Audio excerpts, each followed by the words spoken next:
Olá, queridos irmãos e irmãs aqui do canal Palavras de Redenção, que nos acompanham pelas nossas redes sociais, queridos irmãos e irmãs da Rádio Comunidade FM, da Web Rádio Nossa Mãe de Birité. Sou o Padre Frei Inácio José, pároco da paróquia de Nossa Senhora das Mercês, mestre em Teologia Bíblica pela FAGE. Seja bem-vindo ao nosso programa O Pão da Palavra, no qual nós meditamos a Palavra de Deus proclamada neste domingo. Nós celebraremos nesse final de semana o segundo domingo do tempo da Páscoa, no ano litúrgico C. E nós temos como palavra de Deus nos apresentada nesse dia Atos capítulo 5, versículo 12 a 16, Apocalipse capítulo 1, versículo 9 a 20, e João capítulo 20, versículo 19 a 31. Então vamos lá. Atos dos Apóstolos capítulo 5, versículo 12 a 16.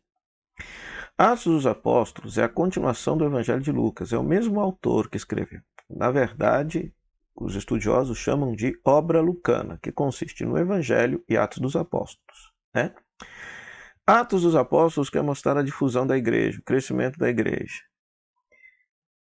Os discípulos de Jesus, agora apóstolos, uma vez enviados por Cristo e repletos da força do Espírito Santo, anunciam Jesus como Salvador de toda a humanidade e vai fazendo com que a comunidade cresça e várias pessoas vão aderindo à mensagem do Evangelho. E esse trecho mostra justamente isso. Multidões cada vez maiores de homens e mulheres aderiam ao Senhor pela fé. Pela fé. Né?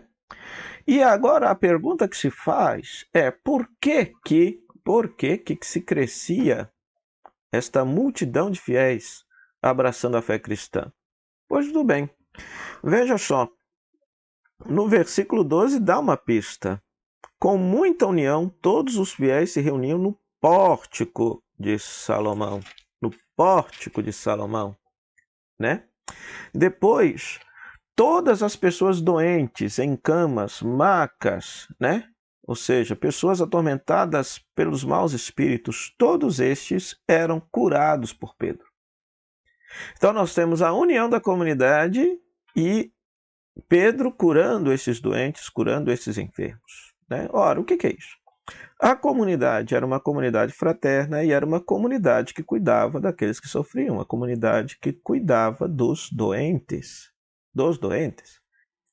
Então aqui está a razão. Quando uma comunidade é verdadeiramente fraterna, cuida dos que sofrem e vive a união, isso é um testemunho coerente da mensagem do Evangelho. E daí as pessoas abraçam a fé.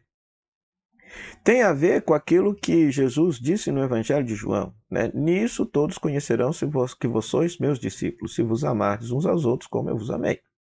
Então o amor, o testemunho coerente de vida da parte dos cristãos é a principal forma de evangelizar e de atrair as pessoas à comunidade cristã. Papa Francisco tem tanto insistido atualmente nesse aspecto, né? De que o testemunho deve ser a principal fonte de evangelização. Né? Hoje não se evangeliza mais pelo discurso ou pelas ideias, mas sobretudo pelo testemunho de vida. Quando as pessoas virem de fato na comunidade cristã uma comunidade unida e que cuida daqueles que sofrem, as pessoas abraçam a fé, porque veem e percebem nesta comunidade um testemunho coerente. Tá? Depois, na segunda leitura, nós temos Apocalipse, capítulo 1, e vários trechinhos, né, até o versículo 19. É um texto assim totalmente salpicado. Né? Mas pode ler de 9 a 20. Né? No capítulo 1, versículo 9 a 20. O que é o livro do Apocalipse? O livro do Apocalipse, muitas pessoas têm um medo terrível do livro do Apocalipse, mas que não é para ter. Por quê? Tem várias falsas ideias a respeito do livro do Apocalipse. Por exemplo, que o livro do Apocalipse fala do fim do mundo, que o livro do Apocalipse só fala de tragédia, que o livro do Apocalipse só fala das coisas ruins que haverão de acontecer no futuro. Em primeiro lugar, o livro do Apocalipse não fala absolutamente nada do futuro. Nada do futuro. Se você sabe ler português, você vai ler ali nos primeiros versículos do livro do Apocalipse, é que quando João, o vidente, tem essas visões, ele fala: das coisas que acontecerão em breve. Em breve. Este texto foi escrito no século I. Os estudiosos datam por volta de 90, anos 100, depois de Cristo. Em breve significa que é naquele tempo, não é para nós. Não está falando do que está acontecendo aqui agora, né? Então eu sei que tem muita gente aí no mundo evangélico, até mesmo dentro da igreja, movimentos fundamentalistas dentro da igreja, que leem de forma errada esse texto, mas não é para meter medo nenhum. O livro do Apocalipse, inclusive a palavra Apocalipse significa revelação, é uma mentalidade, é uma teologia própria da época de Jesus que tenta ler por trás dos fatos históricos aquilo que é o desígnio de Deus, aquilo que está sendo escondido por trás da história, é revelado aos olhos do vidente. Por isso, Apocalipse. Apocalipse. E nesse trechinho aqui, queridos irmãos, queridas irmãs, vejam só. João, o vidente, tem uma visão de Cristo ressuscitado, que lhe revela: estive morto, mas agora estou vivo para sempre. Para sempre. Então veja como esse Filho do Homem, esse Jesus ressuscitado é descrito no versículo 13 como um Filho do Homem, com uma túnica comprida, uma faixa de ouro em volta do peito, né? Olha que beleza isso aqui, ó. Não tenhas medo, eu sou o primeiro e o último, aquele que vive. Lembra? Primeiro e último, alfa e ômega. Lembra do Círio Pascal? Alfa e ômega, a primeira e a última letra do alfabeto grego, que mostra que Cristo é o princípio e fim de tudo. Aquele que vive, a vela do Círio está acesa, estive morto. Por isso o Círio traz as marcas da paixão, se marca com a faca o sinal da cruz, se coloca as chagas de Cristo ali. Aquele que morreu agora está vivo. Estive morto, mas agora estou vivo para sempre. E eu tenho a chave da morte e da região dos mortos. Escreve, pois, o que viste, aquilo que está acontecendo. Acontecendo quando? No tempo em que o texto está sendo escrito. Anos 90, anos 100. E que vai acontecer depois. E o texto diz, em breve. Então não há o que temer. Não há o que temer. O livro do Apocalipse foi escrito justamente para suscitar a esperança para aquelas comunidades cristãs que estavam sendo fortemente perseguidas pelo Império Romano no final do século I. Quer suscitar-lhes a coragem para serem mártires, não desanimarem de seguirem a Jesus, mesmo diante de tantas perseguições. Entendeu? Então essa é a finalidade. E esse texto aqui em específico nos mostra o quê? Nos mostra uma revelação de Jesus Cristo, que estava morto, mas que agora está vivo. Essa é a fé na ressurreição. Muitos foram crucificados com Cristo, mas só Cristo foi ressuscitado pelo Pai. Então por isso a nossa fé e nossa adesão a Ele. Né? Estamos para lançar na próxima semana um curso bíblico nas plataformas digitais, na plataforma Hotmart, sobre o tema da ressurreição. O que significou para os cristãos afirmar que um crucificado foi ressuscitado por Deus? Isso é de uma importância capital, de um radicalismo que vocês não imaginam. Então, que vocês se preparem, né? E possam se inscrever nesse curso bíblico, porque vocês verão como que foi radical e ousada esta afirmação, e difícil essa afirmação para os primeiros cristãos. Afirmar que um crucificado, um rejeitado pelo Império Romano, agora se tornou Senhor e Rei de todo o universo. Depois, queridos irmãos, queridas irmãs, o Evangelho de João, capítulo 20, versículo 19 a 31. Esse texto é fabuloso. Ele está inserido dentro do contexto do dia da ressurreição de Cristo. Do dia da ressurreição de Cristo. Então, o primeiro dia da semana, o dia em que Cristo ressuscitou. Então, Cristo se manifestou aos discípulos, soprou sobre eles, desejou a paz e enviou-os em missão. Então nós temos três coisas aqui.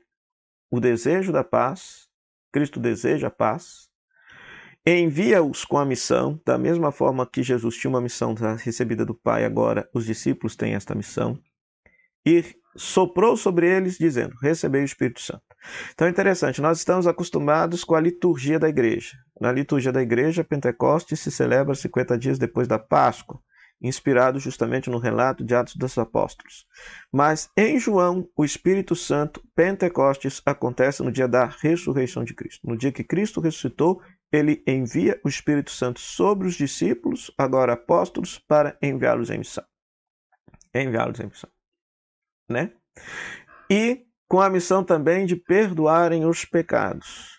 Não é à toa que nesse segundo domingo da Páscoa se celebra na tradição católica o Domingo da Misericórdia, instituído por São João Paulo II. E por causa disso, né, justamente por causa dessa dimensão da misericórdia que aparece aqui no Evangelho.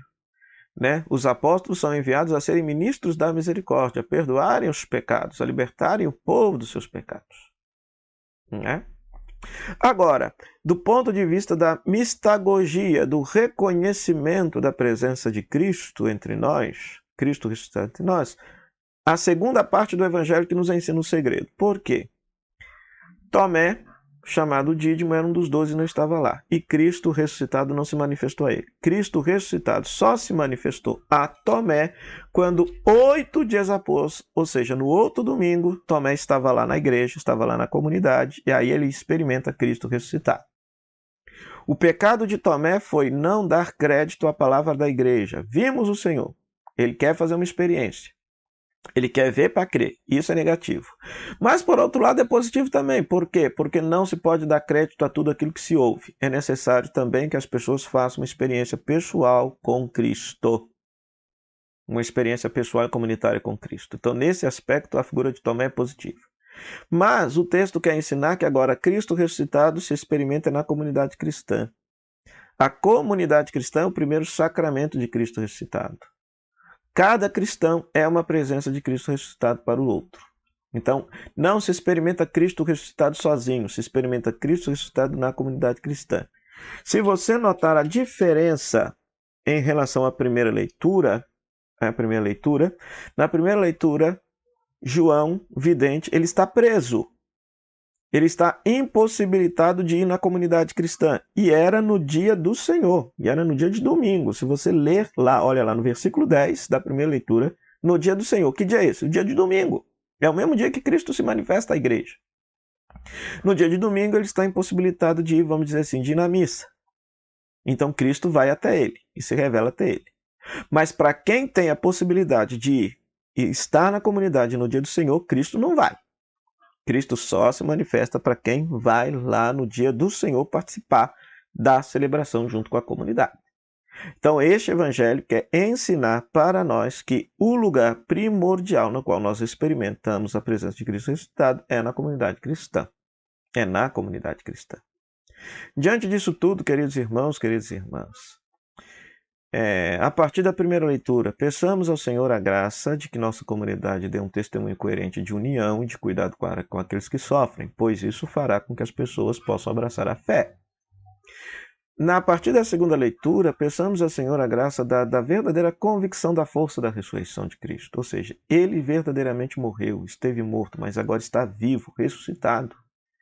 E isso é uma fala muito ousada, uma fala profundamente radical. Né? Ou seja, como a gente ousa afirmar que uma pessoa que morreu hoje está viva? É uma frase de fé, é uma frase de fé. E não só isso, está viva, é Senhor, é princípio e fim, Senhor dos vivos e dos mortos, Senhor de todo o universo. Tudo isso está no bojo da ressurreição, na afirmação de Cristo ressuscitado. Depois, a partir do Evangelho, peçamos ao Senhor a graça de experimentar a paz profunda do encontro com o ressuscitado, de ter o nosso coração aberto para acolher o sopro do Espírito que nos faz criaturas novas, acolhermos a missão. Agora nós somos a presença de Cristo no mundo, a mesma missão que era de Jesus agora é nossa, e de reconhecer a presença de Cristo ressuscitado em primeiro lugar na comunidade cristã. Cristo ressuscitado não se experimenta sozinho, mas se experimenta sobretudo na comunidade cristã.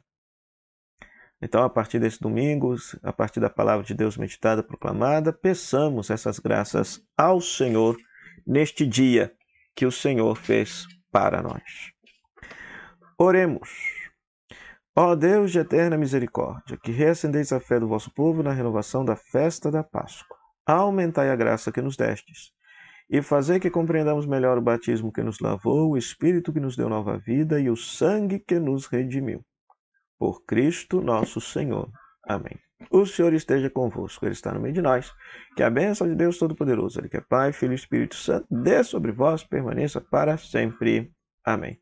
Meu muito obrigado à Rádio Comunidade FM, à Web Rádio Nossa Mãe de Birité, que transmitem esta meditação para todos os seus queridos radioouvintes. A você, querido internauta, que nos acompanha pelas nossas redes sociais, pelo nosso canal O Pão da Palavra no YouTube, pela nossa página no Facebook, a Palavras de Redenção, né? Pelo nosso canal Palavras de Redenção aqui no YouTube, canal de mesmo nome lá no Facebook, canal de mesmo nome lá no Spotify.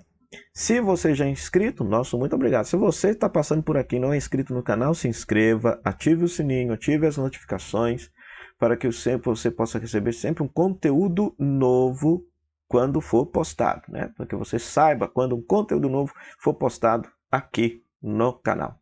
Tá certo? Que Deus te abençoe, bom final de semana e até o próximo programa, o Pão da Palavra, se Deus quiser. Tchau, tchau.